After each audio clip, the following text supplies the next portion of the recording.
iPhone 12 Pro Max. Yung issue nito, yung vibrate sa ano, no? Dito. Hanggang ngayon nagka-vibrate ba? Tapos yung camera niya ay ano? Yung camera niya ay shaking. Buksan natin.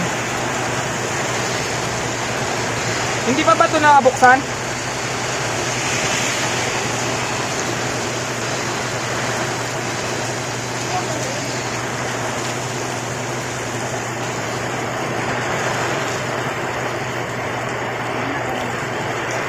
Grabe, sumakto kayo sa ulan, tiya. Oo nga, kuya. Okay lang. Naghahanap din talaga kami ng ulan.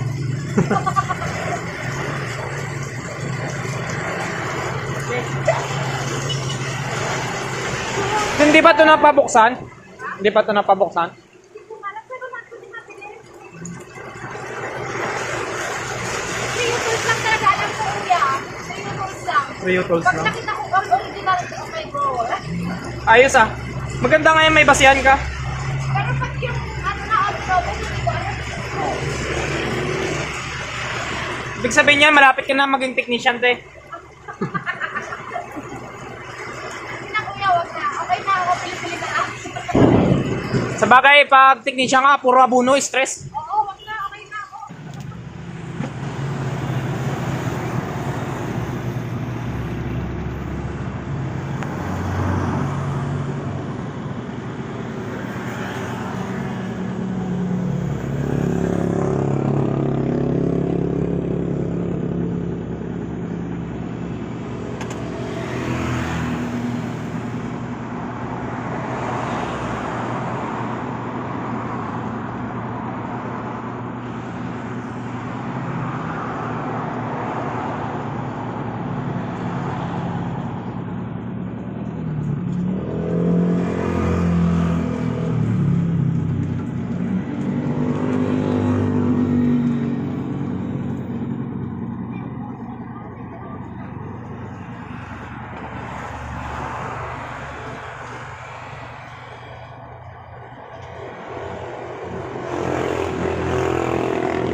So sunod natin dito guys ay tanggalin natin guys yung FPC connector guys ng battery nito guys, or yung tinatawag natin guys na flexible printed circuit nito guys.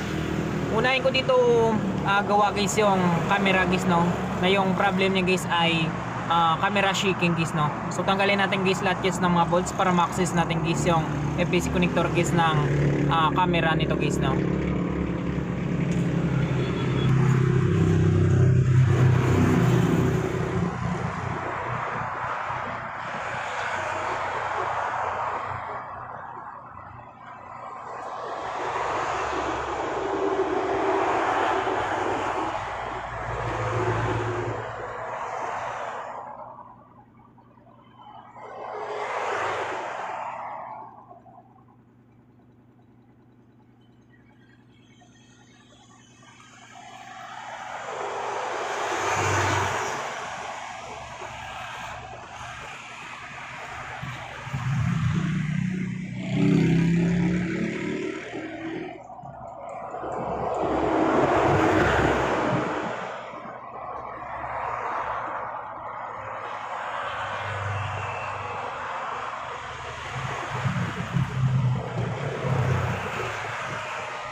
So dito guys ay tanggalin na natin dito guys yung episode connector guys ng camera nito guys, no.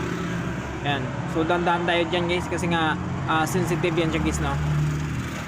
So dito guys ay tanggalin na natin guys yung backcam guys ng iPhone na ito guys, no. So yung ginawa ko dito guys ay sinubukan ko siya lagyan guys ng magnet guys, no. So itong magnet ko na ito guys ay sobrang kapit na ito guys, no. Maliit lang ito guys pero sobrang dikit guys, kumapit guys ng magnet ko na ito guys. So yung ginawa ko dito guys ay nilagyan ko muna siya guys ng magnet guys, no. So hindi naman lahat guys na issue guys ay kapag nilagyan natin guys ng magnet guys ay mapipix natin agad guys, no. So nakadepende guys sa status guys ng camera guys, no. So yung ibang camera guys meron talaga guys kailangan nating palitan guys ng camera, or yung iba naman guys ay kailangan natin talaga buksan guys yung camera guys, no, para ma-repair natin guys. So sa ganito guys ay sinubukan ko muna siya lagyan guys ng magnet guys, no. So nilagyan ko yan siya dyan sa gitna guys. Yan. So kung makita nyo guys nandiyan na guys yung maliit natin na magnet guys, no. Maliit lang yan siya guys pero malakas kumapit guys, no. Yan. Sunod natin, balik natin, subukan natin guys kapag maging normal siya guys, no. Kapag hindi mag-shake guys yung 2.5 camera guys ng iPhone na ito guys, no. Yan. So balik muna natin.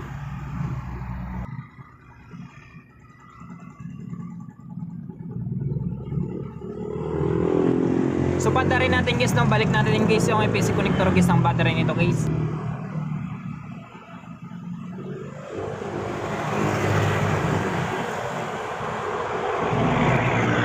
So subukan natin guys, panda rin natin. Yan. So antayin lang natin guys, no.